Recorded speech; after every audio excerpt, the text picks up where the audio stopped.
25 juin 2025, peuple d'Afrique, recevez nos salutations comme d'habitude. Zelensky, cette fabrication devient de plus en plus un problème. Un problème non seulement pour ses voisins directs, mais surtout un problème pour nous autres pays, nous autres peuples de l'Est. Nous n'avons rien à voir avec eux. Nous ne sommes même pas sur le même continent. Mais il est utilisé comme un faux drapeau, comme une couverture pour justifier certaines opérations de déstabilisation contre nos pays. Et de plus en plus, les pays de l'Est détiennent des preuves accablantes, même très accablantes contre Zelensky. Vous n'êtes pas sans savoir que la première de ces preuves, c'est la sortie du général Abdourahmane Tiani, qui a détaillé comment est-ce qu'il livre des armes, qu'on dit des armes, qu'il dit des armes licenciées être livrées à Kiev, mais c'est des armes qui se retrouvent dans l'espace aérien. Et pour anticiper, quand les forces armées de l'Est ont commencé à neutraliser les terreurs mercenaires sur les terrains, quand nous avons commencé à rassembler beaucoup de preuves, vous avez suivi un moment, F-24 a essayé à inviter quelqu'un qu'on dit être à la tête d'une ONG, laquelle ONG travaille pour compiler les compilations des armes, des trucs comme ça. Je dis, c'est quel genre d'ONG? Ils ont tout simplement appelé un agent de la DGC, mais sous une autre couverture, qui a essayé de dire que 20% des armes utilisées dans l'espace sahélien, c'est des armes saisies auprès des armées locales. Le général Tiani l'a dit à plus B qu'il faut être vraiment fou pour croire à des choses comme ça, à des bêtises, à des sottises. Et il a même cité l'arme que nous saisissons fréquemment entre les mains de ces gens, c'est ce qu'on appelle douchka. Douchka, c'est une arme qui ne se trouve pas dans nos arsenaux. Ça se trouve dans l'arsenal de Zelensky. Et qui livre ça à Zelensky? Vous avez la réponse. Donc, Zelensky, Kiev est devenu comme une distribution d'armes. C'est-à-dire qu'il vient centraliser là-bas, et de là-bas, ça descend sur différents théâtres d'opération. Même les missiles qui ont servi récemment dans le Moyen-Orient, beaucoup sont partis de là-bas. Donc là-bas, c'est un point où on essaie de centraliser les armes et après on distribue ça dans les autres régions, dans les sous-régions. Et c'est ce qui se passe. Douchka, ce n'est pas une arme qui fait partie de nos arsenaux. Non.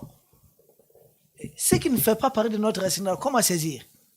Et puis les pseudo-analystes a dit 20% dans les armées, dans les stocks des armées locales, 7% les stocks des Kadhafi, ça fait 27%. Et les 73% restants. Partons même sur ce qu'ils avaient dit, les 73 autres pourcents. D'où proviennent ces armes? C'est pas 20%. Ce n'est même pas vrai, histoire de 20%. Au contraire, nous, on saisit beaucoup plus d'armes des mains de ces terroristes.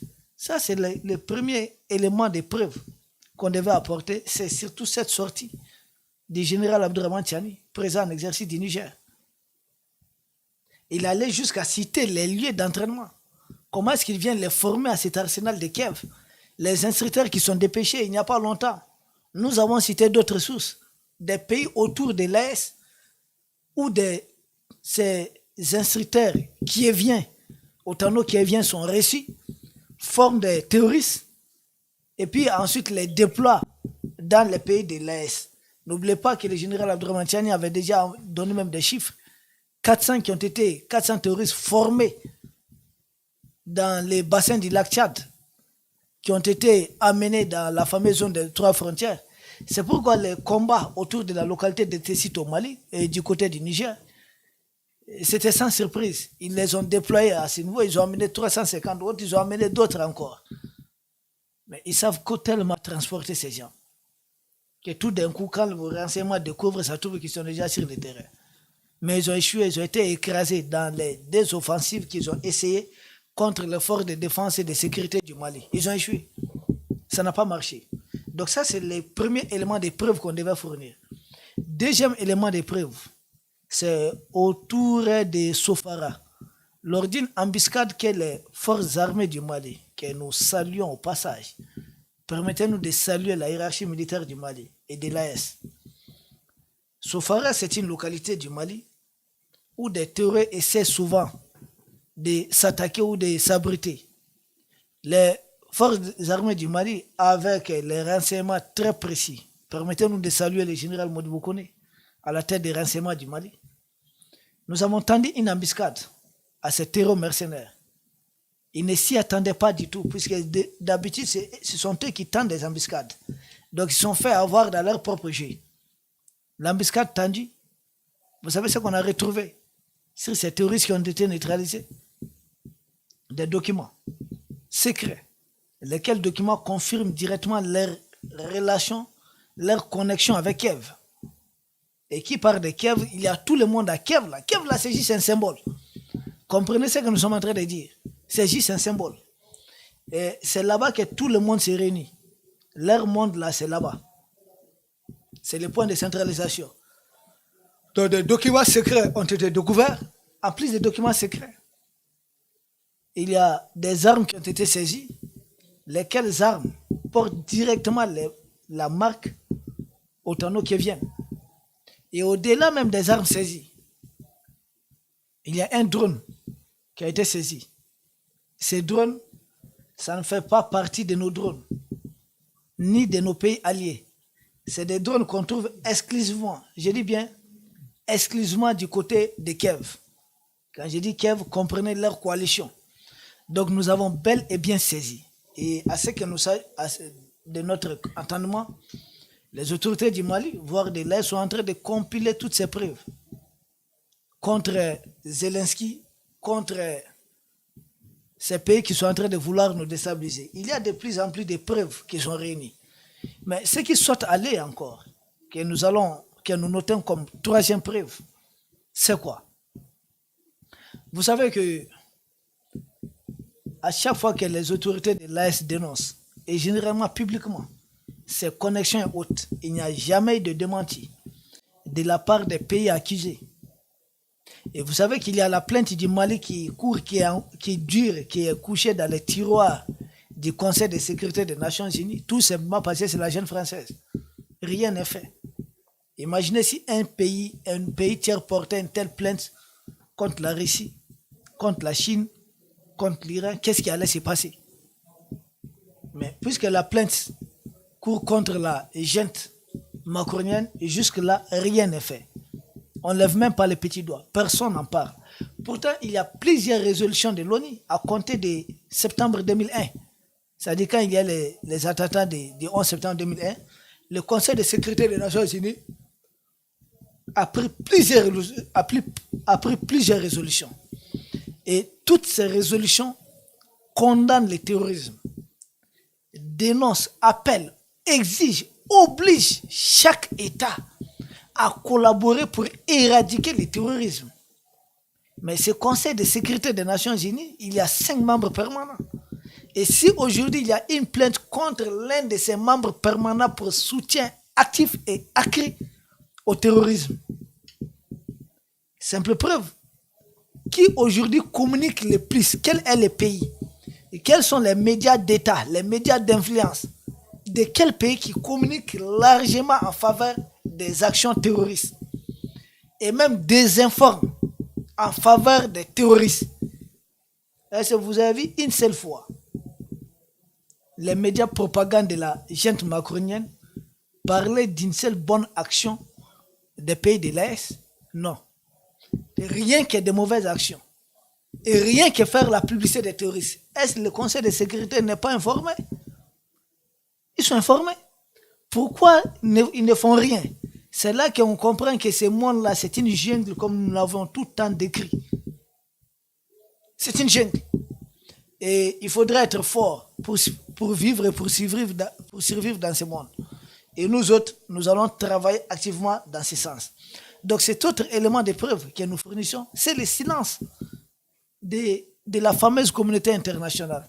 Face à toutes ces accusations, face à toutes ces preuves, nous les saisissons. Nous avons des documents, nous avons leur matériel de combat, on a tout. Le terrorisme, c'est juste un prétexte. C'est juste un prétexte. Et quatrième élément de preuve que nous allons fournir. Récemment, le mois passé, il y a une escalade de violence un peu partout dans l'espace AES. Ils ont cru qu'ils allaient pouvoir agenouiller nos pays. Juste avant l'opération Téhéran-Tel Aviv, il y a eu cette recrudescence de violence. Ils essaient de s'attaquer à nos différentes positions militaires, même à des cibles civiles, des infrastructures qui ont été incendiées, des récoltes. Donc il y a une recrudescence de violence. Et nous découvrons que sans les renseignements des pays impérialistes, cela n'allait pas être possible. Oui, ce sont eux qui ont renseigné des terroristes. Longtemps, ils étaient ici. On avait Barkhane ici, on avait Takuba ici, on avait MINUSMA ici, on avait plus de 60 armées ici. Lesquelles 60 armées ne sont jamais parvenues à bout des terroristes qu'on nous faisait présenter à bord des motos et qu'on présentait nos armées comme faibles. Aujourd'hui qu'on les a chassés et qu'on est venu à bout de ces terroristes, ils ont amené ici des terroristes internationaux qui ne comprennent même pas nos langues. Oui. Dotés de drones sophistiqués. Et ce sont eux qui les renseignent. Puisqu'ils ont collaboré, ils étaient ici, ils ont occupé nos pays. Ils connaissent l'emplacement de chaque camp militaire. C'est pourquoi nous conseillons les dirigeants de l'AES à déplacer même de 10 km certaines de nos positions militaires. En tout cas, là où ces impérialistes-là avaient posé bagages et munitions. Nous devons essayer de trouver quelque chose. Ils ont les coordonnées de beaucoup de nos positions. Certes, ils ont des satellites qui peuvent continuer à espionner, mais ce n'est pas la même chose que leur occupation physique du terrain. Donc, autre élément de preuve, peuple d'Afrique, c'est ce silence de la fameuse communauté internationale et surtout cette recrudescence des violences qui n'aurait pas été possible sans les renseignements des pays impérialistes, premièrement, sans que les pays impérialistes envoient dépêchent leurs instructeurs et forment ces terreurs mercenaires dans 3 principaux pays, ça, de telles formations, ça n'allait pas être possible. Et après le renseignement, la formation de ces terreurs mercenaires, c'est surtout leur participation à certaines opérations à côté d'eux. Il y a ces instructeurs qui font bel et bien partie des opérations de déstabilisation contre nos pays. Et là aussi, il faudrait dénoncer ça. En plus de participer, ce sont leurs armes qui sont utilisées. C'est pourquoi nous ne fatiguons jamais de le dire.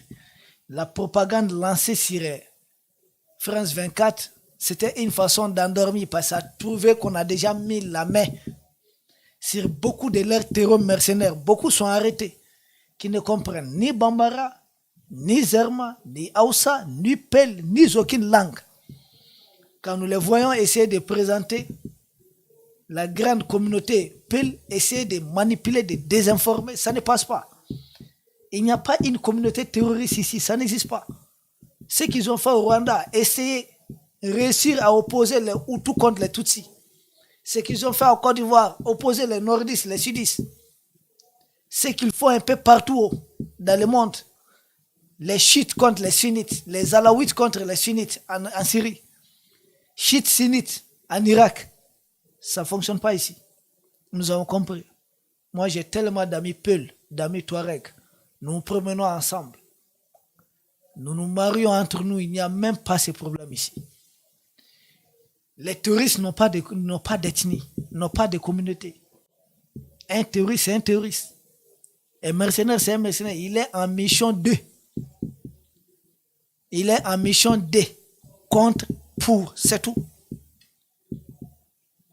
Si moi j'ai un frère, moi je suis de la communauté soninké, tout soninké qui se retrouve dans le terrorisme, s'il est botté par l'armée malienne, on ne va pas dire qu'il y a une chasse aux sorcières contre les soninké, non. Il y a une chasse contre les terroristes. Un terroriste n'a pas de communauté, il n'a pas d'ethnie, il n'a pas de religion, c'est comme ça. Vouloir à tout prix attribuer une communauté, attribuer une réponse communautaire à la lutte contre le terrorisme que les pays de l'Est sont en train de mener, ça c'est le travail des impérialistes. Ce n'est pas du ressort de nos pays. c'est purement le travail des impérialistes. Le peuple d'Afrique, la montée en puissance, la recrudescence des violences qui a été très vite contenue. Et aujourd'hui, la contre-offensive lancée par les forces de défense et de sécurité de l'AES, cette contre-offensive continue de porter ses fruits. Au Burkina, au Niger, au Mali, les opérations se poursuivent. Et les terroristes sont traités avec succès. Et c'est ce qu'il faudrait saluer. Il faudrait encourager ça, il faudrait saluer cela. D'ici là, les pays de l'Est vont continuer à rassembler davantage de preuves, mettre des preuves ensemble. Maintenant, est-ce qu'il faudrait se faire peut-être une illusion? Il faudrait dire que les preuves réunies vont permettre au Conseil de sécurité de se réunir, de sanctionner ou de condamner, par exemple, la jeune française. La réponse, évidemment, c'est non. Et même, ils ont leur droit de veto. C'est là qu'on comprend toute l'utilité de réformer ces fameuses institutions internationales, ces fameuses organisations internationales. Parce que l'ONU, quand elle était créée, au lendemain de la fameuse Deuxième Guerre mondiale, que nous appelons guerre européenne, les pays africains, il y avait combien de pays en Afrique qui étaient encore indépendants? On ne parle pas de plus de 3 pays. Donc nous n'avons pas fait partie de la création de l'ONU.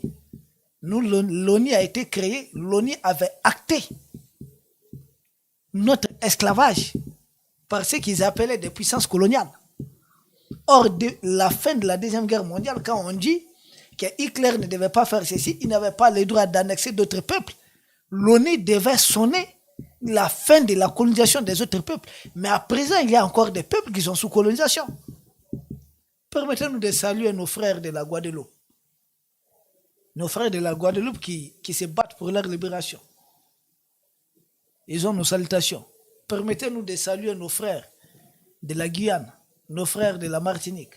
Permettez-nous de saluer nos frères de la République de Kanaki, que les impérialistes font appeler Nouvelle-Calédonie. Quelle Nouvelle-Calédonie? Ça veut dire quoi, Nouvelle-Calédonie? Ils sont en train à tout prix de vouloir exproprier les peuples autochtones. Quand je vois la gente macronienne crier sur Benjamin Netanyahu contre ce qu'il fait à Gaza, mais je dis, ils font la même chose contre notre peuple. Tant au Guadeloupe, qu'est-ce que Napoléon n'a pas fait comme carnage contre notre peuple à Guadeloupe? Qu'est-ce que Macron ne continue pas de faire aujourd'hui en République de Kanaki? Qu'est-ce que notre peuple d'Haïti ne continue pas d'endurer? Il faudrait que tout notre peuple, de tous les continents, il faudrait que chaque influenceur se mette pour que nous nous retrouvons. C'est ensemble que nous pouvons relever de tels défis.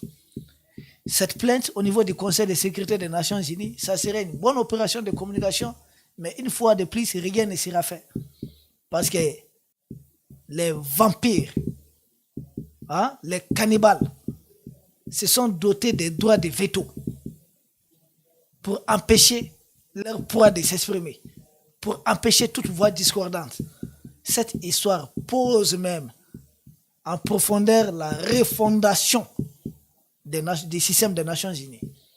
Tel aujourd'hui, nous au Mali, nous sommes dans le cadre de la refondation portée par le président, son Excellence Assimi Goïta et toute son équipe. La refondation au niveau de l'AES, mais il faudrait la refondation de toutes les organisations. La refondation au niveau de la CEDEAO, elle n'a pas été possible. D'où la création de l'AES. Et aujourd'hui, nous comprenons, nos frères qui sont venus, le Premier ministre Ousmane Sonko et d'autres qui ont proposé de réformer la CEDEAO. Réformer, ça ne suffit pas. Il faut refonder totalement. Et c'est refonder la CEDEAO avec des Alassane Dramane Ouattara, candidat pour un 4e mandat. Cela est possible. Ce n'est pas possible. Parce que c'est tout simplement demander sa démission. Voire même son arrestation, ce n'est pas possible. Nul ne pourrait réformer la CEDEAO. Il n'y a que les maîtres de la CEDEAO qui puissent réformer la CEDEAO. Et qui sont les maîtres de la CEDEAO? Ce sont les impérialistes. Vont-ils réformer ça pour le bonheur des Africains? Non. Alors nous autres Africains, que devons-nous faire? Il ne faudrait pas attendre le salut de la libération de l'Afrique de la part de notre continent ou bien de notre peuple. L'Afrique, c'est notre continent, c'est notre terre. C'est à nous de nous battre pour la libération de l'Afrique. Peuple d'Afrique, voici en succès ce qu'on devait dire contre cette agression de Kiev et de ses parrains contre le pays de l'AES. Tout simplement, ils ont horreur de voir un peuple qui se met debout, un peuple qui dit nous préférons euh, mourir debout que de vivre à genoux. Contre un tel peuple, tous les complots, il faudrait les déstabiliser parce que pensent-ils qu'ils sont les seuls à avoir le monopole du monde et être les propriétaires du monde, d'où cette histoire de monde unipolaire. Et nous, notre combat, c'est un monde multipolaire pour que tous les peuples se regardent yeux dans yeux. Peuple d'Afrique, nous vous remercions et nous espérons vous retrouver demain pour un autre sujet au sommet de l'actualité.